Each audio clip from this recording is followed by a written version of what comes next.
brought my handy-dandy notebook. It looks a little rough. It does.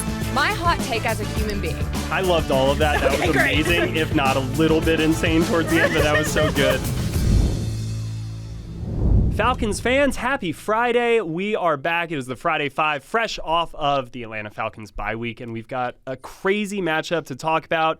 Monday Night Football against the Buffalo Bills. And so, of course, we are here with the 5 things that you need to know this week heading into the matchup. But before we get in there, we're going to start with the question of the day. Our social team does an amazing job. Each week they come up with a great question, ask our players. You guys can go check it out on the social feeds if you want their answers. Shout out TikTok.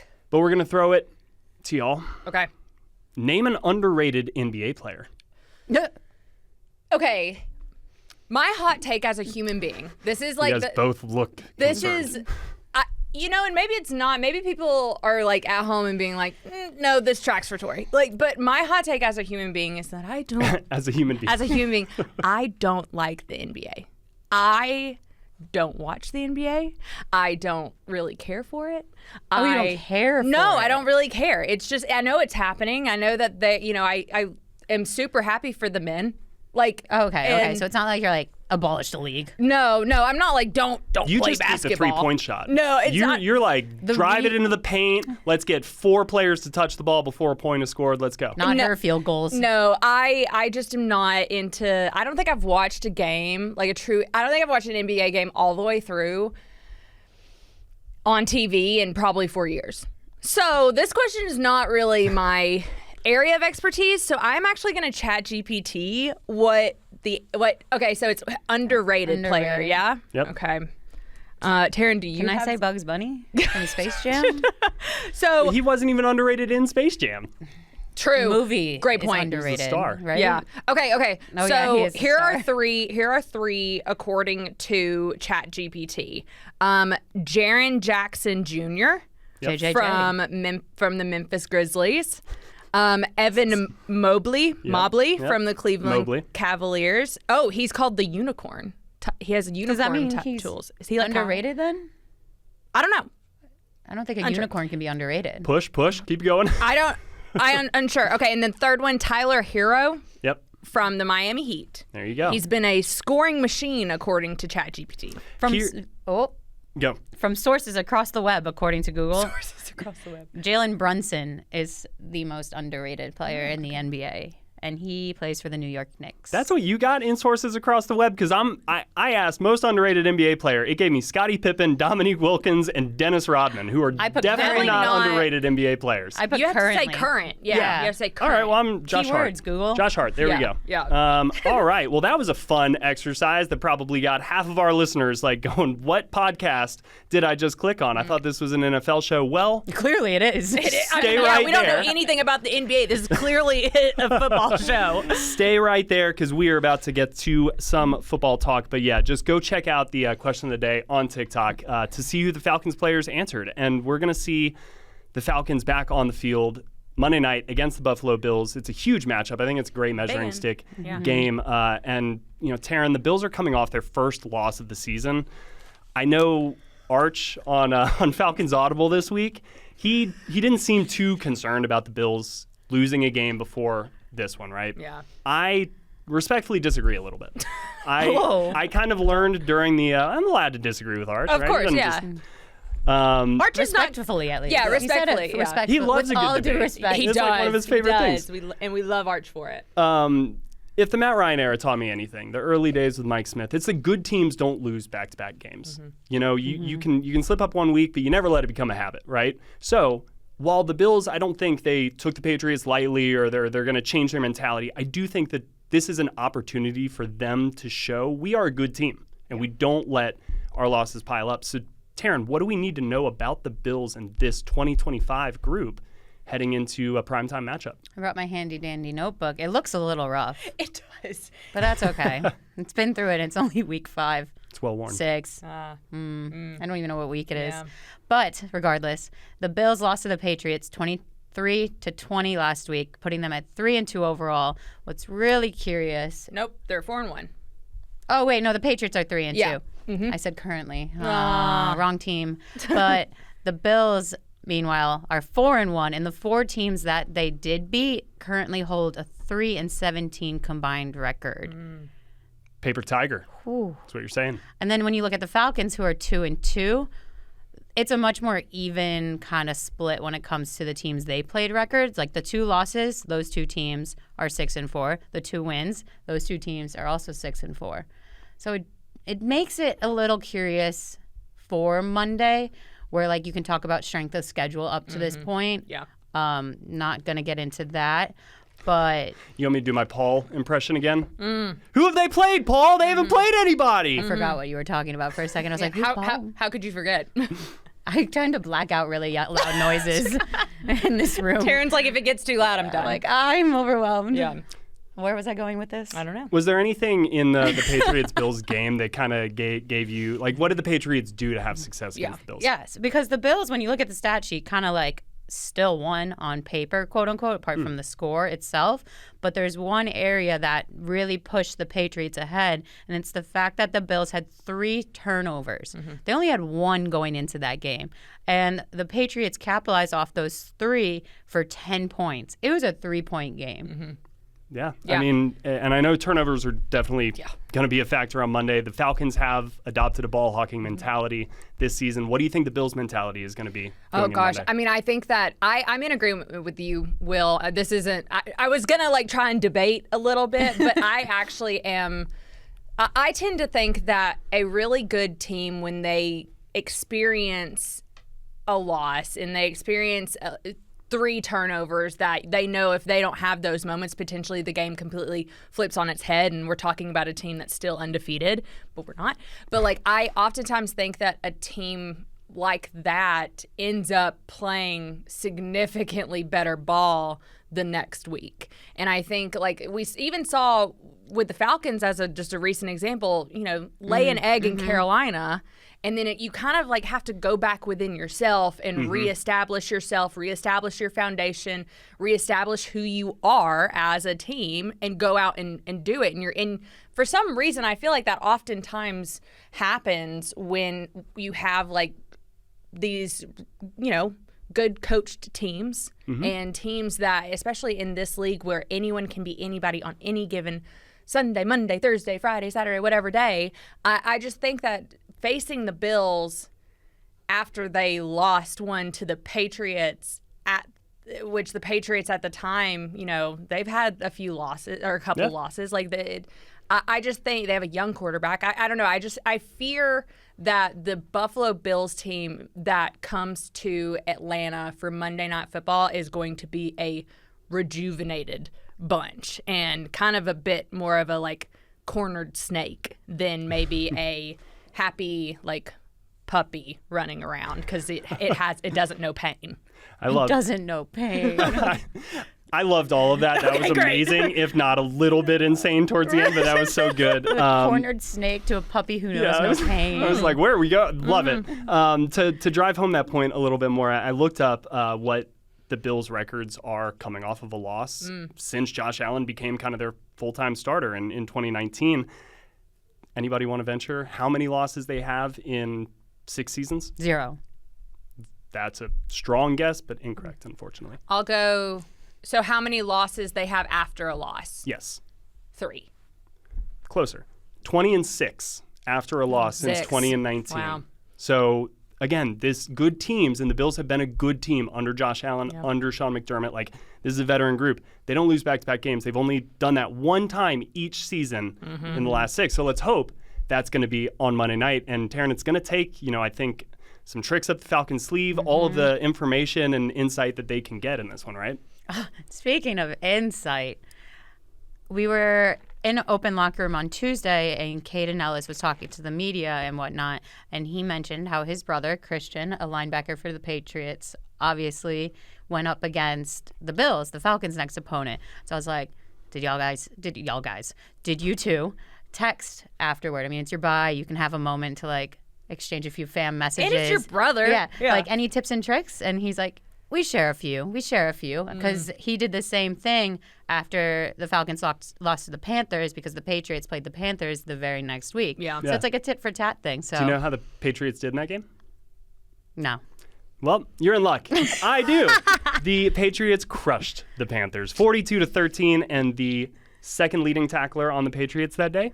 His brother. Wow. So Christian sometimes, Ellis. it pays to have some familia in the league. And let's hope that it does. That too. It was pretty bad. All right. But the Falcons, they're coming off of a little bit of a different scenario. Yes. Right? You had a win. You go into the bye week. And then it's weird kind of having a Monday night game off of a bye week. It's just even longer, more time away. 11 days, Yeah. I think is what it is from the time that they played the Commanders to the time now that they'll play the Bills. Like 11 days in modern NFL is a crazy time period. Yeah. It's like...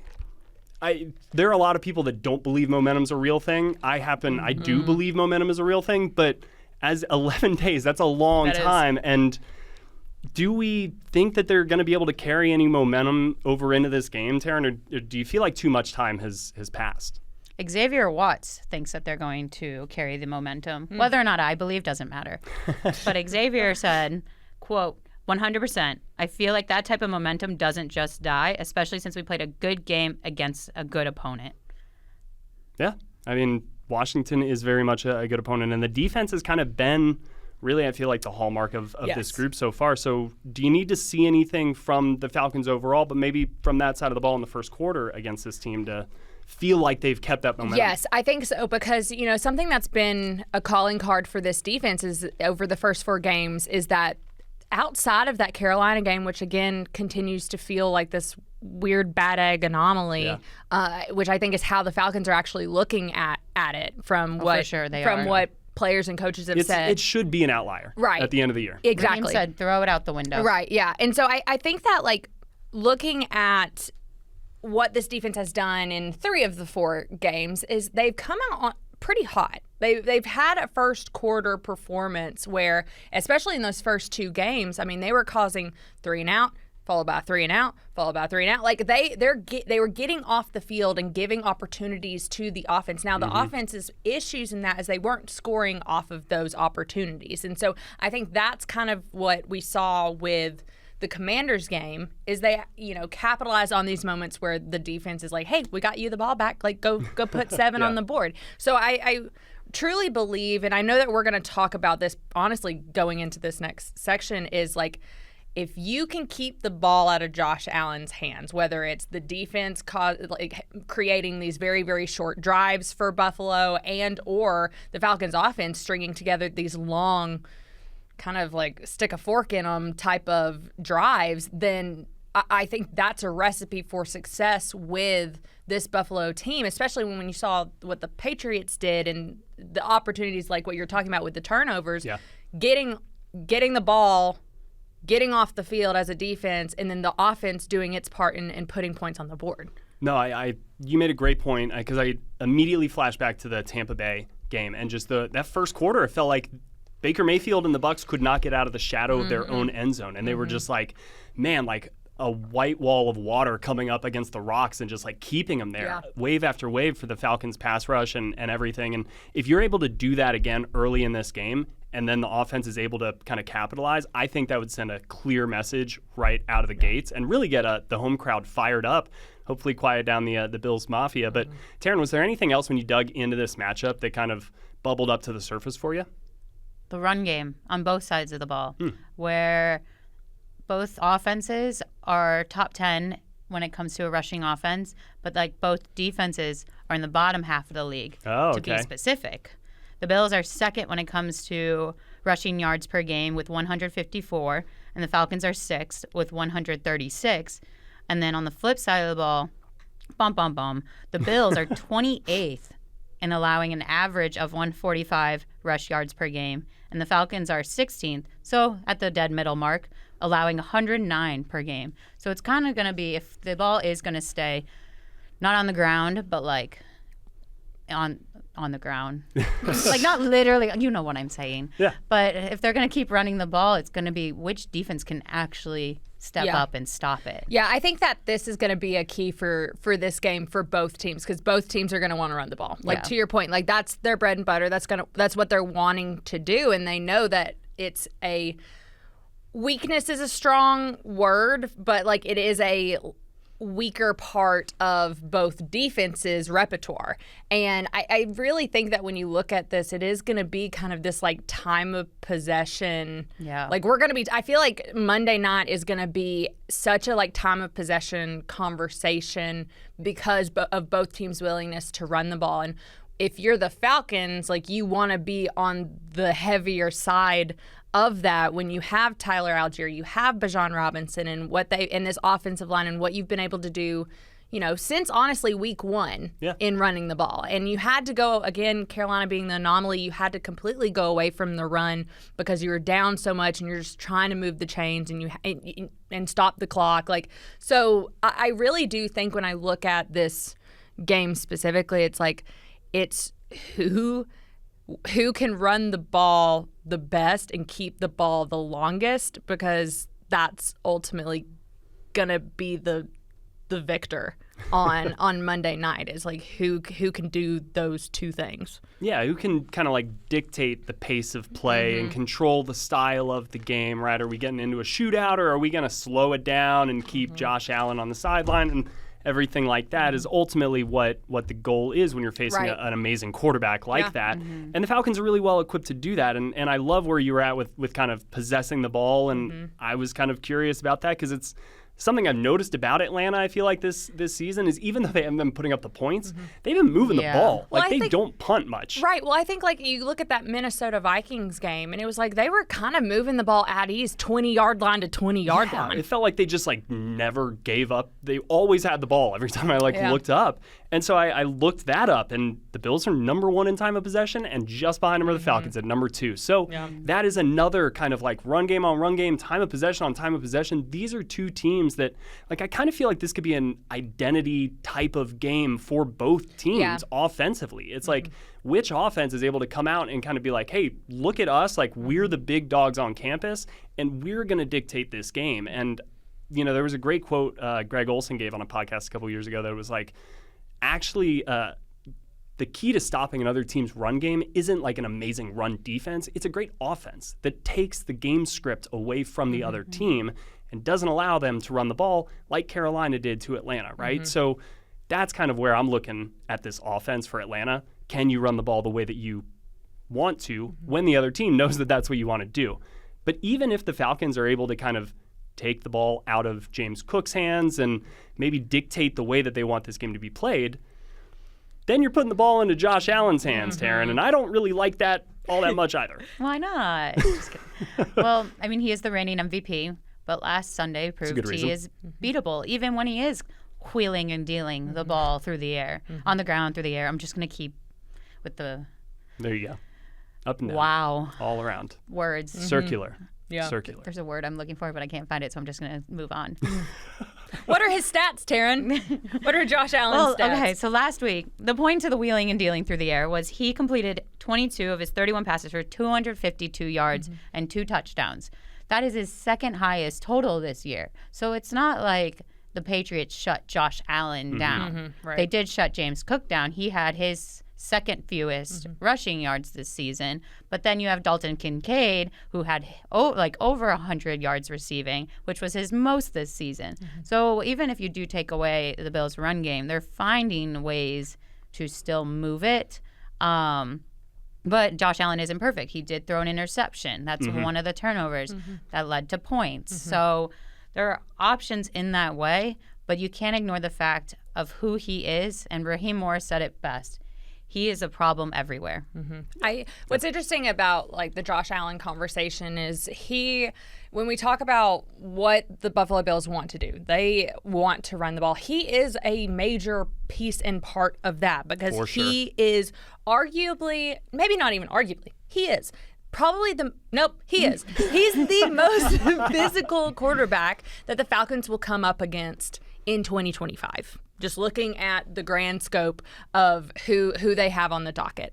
And what I'm really curious to see is what Jeff Ulbrich does against Josh Allen, how he tweaks and adds a wrinkle into what they're doing defensively, because they haven't really been, utilizing that I know of, like a kind of like a spy. A real spy. Like spying the quarterback. And there is a part of me, small part, there is a part of me that thinks that they could do something like that in this game. I think they have the personnel to be able to do that. Who would be the guy? It would probably be Divine Diablo or Caden Ellis, but I also like the idea of Jalen Walker. Yes, there we go. That's what I'm talking about. The problem with Jalen Walker, though, is I always go back to the Falcons and Jeff Ulbrich and Raheem Morris and them being like, we don't want to put too much on Jalen's plate, and what better time than right out of a bye week? I mean, I agree. I would love to, because in my opinion, he makes the most sense because you still have a bunch of depth, like at true edge rusher. So it doesn't really change too much of what your rotation up front would look like. I think you still have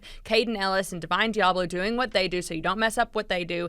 And also with Jalen Walker, the reason why I'm kind of against using maybe even like a safety spy and using more of like your linebackers or even Jalen Walker is because like Josh Allen's a big dude. He's a big old dude. Like, you need someone who's big enough to be able to take him on every time he comes outside the pocket. Like, and I think that Jalen Walker is equipped to be able to do that. It's something he did at Georgia from time to time. You saw him do. And so I do think that that's an option. Now, the counterpoint to that is that if you do that, oftentimes you lose a blitzer. You lose a pass rusher. But here's why I don't think in this matchup that's a bad thing. Because the Patriots didn't blitz. They blitzed 4 times. Right? And the Falcons, they blitzed more than any team in the league so far this season at the highest rate in the NFL, which is a little surprising. But the Patriots, I think, had success putting a roof up over this explosive passing offense and saying, you're not going to beat us with chunk plays. We're going to make you be patient. That's where Dalton Kincaid gets involved. I don't think he's going to have that level of success against Divine Diablo. Right. And I think that maybe don't use Caden necessarily to send pressure. Have him be that spy. And that's kind of how you use him in this game if you're not using Jalen Walker. Right, yeah. Because I kind of think maybe the better way to beat Josh Allen is by making him be patient. Also, another point to that is like you maybe don't have to do it the entire game. If you can, again, going back to our previous conversation about running the ball and dictating terms, if you get Josh Allen in a situation where he has to throw the ball, he's playing in the trap. Then you can pump up that pass rush. You can pump up your blitz usage. I think make him a cornered snake. Make him a cornered not snake. A puppy who doesn't know pain. Yeah, exactly. Don't do that. So I think there is this way where you can kind of do both simultaneously. But I do think that it could be beneficial to have that wrinkle, and depending on who it is and who Jeff Ulbrich, even if he's even thinking about using a spy, who it could be. He's got options, and that's a great thing. And he potentially could have another option back in the starting lineup with A.J. Terrell coming back, which would be another big boost for the defense in this game. We're not going to spend any time talking about that because that was a little bit longer maybe than anticipated, but that was a great conversation. I'm kind of glad we spent more time there. So really quickly, I want to just toss out a new mini segment, and I'm going to maybe lay back and let you guys kind of take the lead on this up top, is Falcons Fashion Corner. The Falcons are going to wear some of the finest throwback uniforms in the NFL on Monday night. They got the red helmets. Yay! They got the throwback jerseys. We love the red helmets. I just think they're so clean, so crisp. They're so great, so right? beautiful. Yeah. Let's appreciate the fantastic fits they've got. Yeah. Taryn? Any thoughts? Your You want to come to me for fashion? Yeah. You're the most Interesting. fashionable I'm the of one who all wears of us. all black all the time. I'm in navy today. I know. I hope people notice. I hope they do. Do you know how they do in throwback? Because I feel like they're very successful. They're 13-3. There you go. Since 2009. That's with a gap from 2013 to 21, where they could not wear the red helmets. So this record is specifically with the entire ensemble that they will be displaying this Monday. So red helmets, black jerseys. That's 13-3 in 7 seasons. That's a good record. That's not bad. Pretty It's good record. Yeah. And what I hear is a winning A winning record. Yeah. Tori, do you have a favorite game that the Falcons have played in wearing these uniforms? Oh man, there's so many. I mean, Those 13 there's some. wins? Well, yeah. Well, there's some good recent ones, and I think Jesse Bates, the Saints game a couple years ago when we had the pick. He had the pick 6, and that was so fun to be in that environment. But I think one that maybe will refresh some people's memories in that they don't even know if it's a red helmet game or not. But do you remember when Drew Brees threw 5 interceptions in like 2008? It was like November 2008. And he had like the touchdown streak that was going on. Yeah. Mm-hmm. He had the touchdown streak that was going on, and then the Falcons like intercepted him 5 times. Yes. And they ended up That going. was, it was that on was a a primetime game. It was on a Okay, Thursday night. It was a Thursday night Yep. game, and they actually were in. This was something I couldn't remember until I started like looking into it. Like they were actually in the red helmets for that game.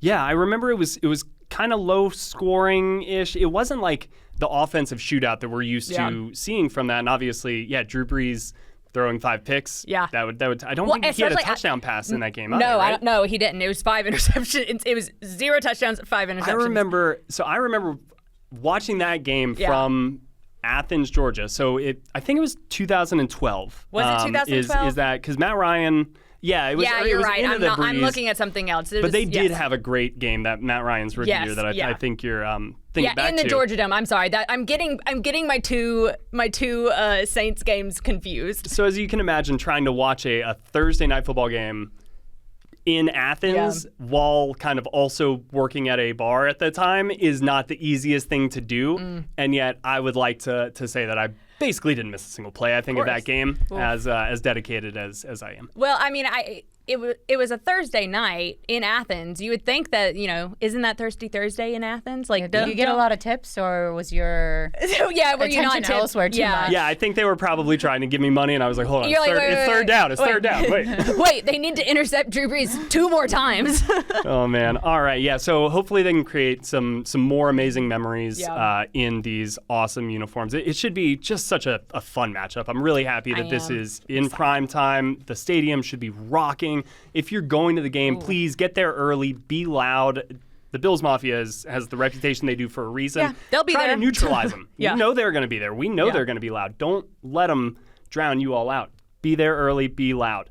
And then don't forget to join us Monday night for the Falcons pregame show. I will be joining Taylor Vismore an hour before kickoff, and you can check that out on the Atlanta Falcons YouTube channel, and we will watch warm-ups, go over injury reports, kind of talk about our keys of the game. It's going to be a lot of fun. And then we will be back Tuesday morning. You will hear Tori and I recapping the game on Falcons Final Whistle. So for Terrin Waack and Tori McElhaney, I'm Will McFadden. Thank you guys so much for listening to today's Friday 5, and we will see you Tuesday morning.